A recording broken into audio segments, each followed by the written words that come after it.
Australian Greens Senator Lee Rhiannon has been released from detention in Sri Lanka after being detained by immigration officials earlier. Senator Rhiannon is now at the airport and is about to return to Australia, and she joins me now on the line. Senator Rhiannon, thanks very much for joining us. Now, can you describe why you were placed in detention or why you were detained by authorities in Colombo? I've been in Sri Lanka with a colleague from New Zealand, a New Zealand MP, meeting with a range of representatives of organisations from civil society. And the immigration officials arrived in the middle of some of those meetings this morning. They said that we had contravened the law, and I disagreed with that because we had followed the requirements. We gained a visa. The government of Sri Lanka was aware that we were coming. They granted us a visa.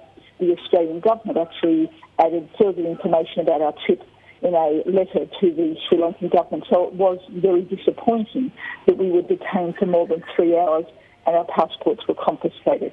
So were they trying to argue you were doing activism work or that you were on the wrong visa? They didn't set that out.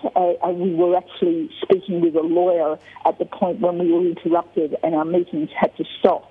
And the lawyer who represents asylum seekers from Sri Lanka who were deported back from Australia, he did inform us that the law in Sri Lanka is very wide-ranging and they have great discretionary powers to detain people really just because they decide that they're going to detain them. So our detention did give us an insight into what many Sri Lankans live with on a daily basis. Yeah, so Senator Rhiannon, is it your understanding that they were really trying to target the groups that you were meeting with rather than you?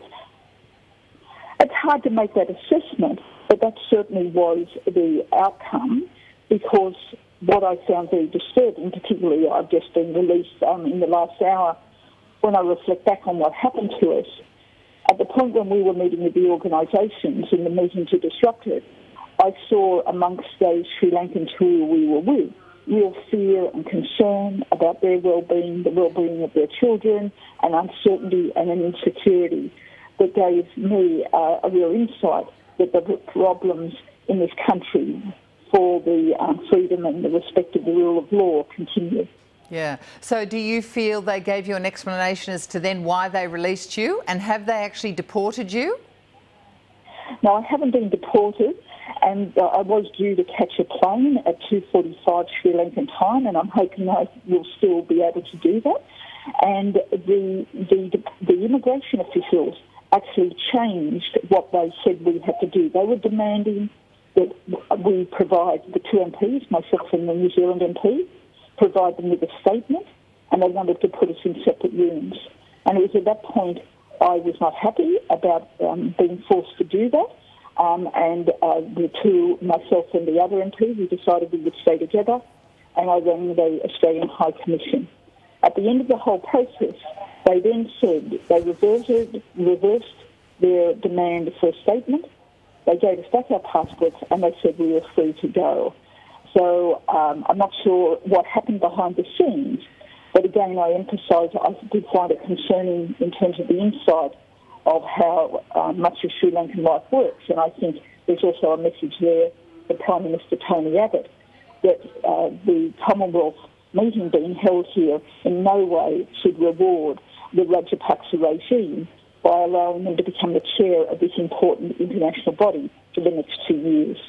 All right, Senator Rhiannon, we do thank you for your time and pleased that you're safe. Thank you.